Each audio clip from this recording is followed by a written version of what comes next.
पुरानी हवेली का रहस्य।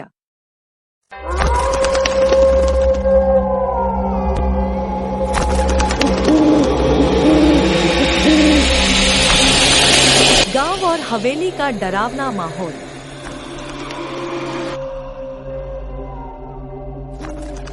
उत्तर प्रदेश के एक छोटे से गांव सुखपुर में एक पुरानी हवेली थी, जिसे लोग काली हवेली कहते थे। कहते हैं वहां 20 साल पहले एक औरत की रहस्यमयी मौत हुई थी। तब से हर पूर्णिमा की रात उस हवेली से किसी के रोने और चूड़ियों की आवाजें आती। गांव के लोग वहां दिन में भी नहीं जाते थे। लेकिन एक दिन दो दोस्त रवि और मीना, शहर से आए यूट्यूबर जो डरावनी जगहों की वीडियो बनाते थे, उन्होंने तय किया इस बार हवेली की सच्चाई कैमरे पर लाएंगे। लेकिन मीना बहुत डरपोक थी। मीना बोली रवि से, मीना, रवि, क्यों ना हम लोग सबसे पहले इस पुरानी हवेली के रहस्य गांव वाले से पूछते हैं। रवि हंस कर बोला, मीना तुम भी कितनी डरपोक है। तुम कहती हो तो चलो गांव वाले से पूछते हैं। कुछ देर बाद रवि और मीना गांव में जाकर गांव में एक बूढ़ा दिखाई देता है और उनसे पूछते हैं, क्या दादा उस गांव के बगल वाली पुरानी हवेली के बारे में कुछ जानते हैं? हाँ बिटिया, बहुत समय पहले की बात है। उस हवेली में एक पति और पत्नी रहती थी, जो पति ने लालच में आकर पत्नी को मार डाला। रवि, तो क्या हुआ? हम उस हवेली में जाएंगे मीना, और कैमरा में सच्चाई दिखाएंगे। वहां पर मत जाओ बेटा, जो वहां पर जाता है तो वापस कभी नहीं आता है। लेकिन रवि बूढ़ा के बात नहीं मानता है और हवेली की ओर चल जाता है। मीना डरी हुई थी। रवि ऑन करते हुए कैमरा। तो दोस्तों, आज हमें सुखपुर की काली हवेली में लोग कहते हैं यहाँ भूत है। देखते हैं असली में है या नहीं। मीना थोड़ी डरी हुई। रवि, मजाक मत करो, रात के 12 बज चुके हैं और गांव वाले मना कर रहे थे। रवि, डरने की जरूरत नहीं, बस कुछ चूहों की आवाजें। मीना, या फिर कुछ और? हवेली के अंदर कदम। हवेली में कदम रखते ही दरवाजा खुद ब खुद चर्र की आवाज से खुला। अंदर अंधेरा था, दीवारों पर जाले, टूटी तस्वीरें और एक पुराना झूमर जो हवा में हिल रहा था। जमीन पर बिखरे पड़े थे पुराने कागज और टूटे खिलौने। अचानक टॉर्च की रोशनी एक पुरानी तस्वीर पर पड़ी।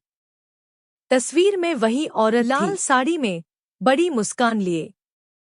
पर जैसे ही रोशनी हटाई, तस्वीर में उसकी आंखें बंद थीं। मीना घबराकर बोली, रवि, तुमने देखा? तस्वीर में आंखें बंद थीं। रवि, अरे, शायद रोशनी का खेल है। फिर अचानक दरवाजा धड़ाम से बंद हो जाता है। मीना, रवि, दरवाजा बंद हो गया। रवि, चुप रहो, मैं देखता हूँ। पीछे से किसी औरत की धीमी हंसी है गूंजती है।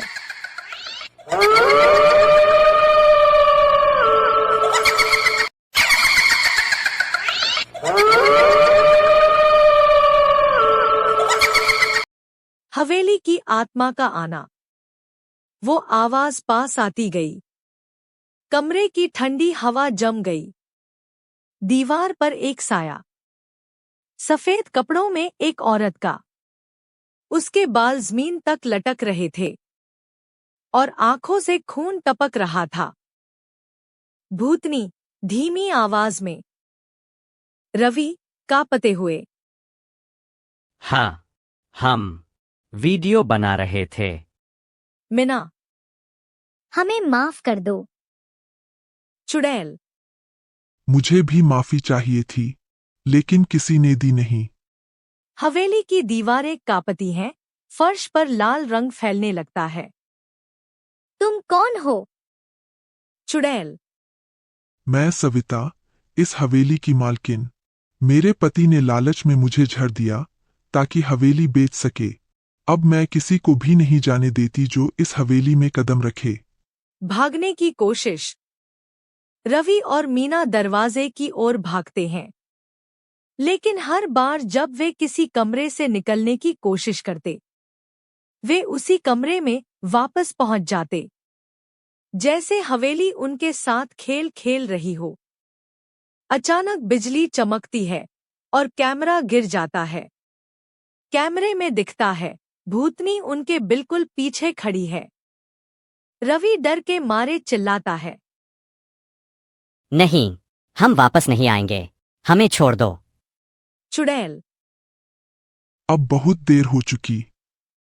भूतनी अपना हाथ बढ़ाती है और दोनों गायब हो जाते हैं। अगली सुबह और ट्विस्ट एंडिंग। अगले दिन गांव वालों को हवेली के बाहर रवि और मीना का कैमरा, टॉर्च और माइक मिला। कैमरे में आखिरी फुटेज वही थी, भूतनी की परछाई और रवि की चीख। कुछ कहते हैं, आज भी जब कोई नई चांदनी रात होती है तो हवेली के अंदर से किसी कैमरे की रिकॉर्डिंग ऑन की आवाज आती है और दरवाजे की खिड़की से दो साए दिखाई देते हैं, एक लड़का और एक लड़की, जो धीमे स्वर में कहते हैं, यहाँ कोई नहीं लौटता।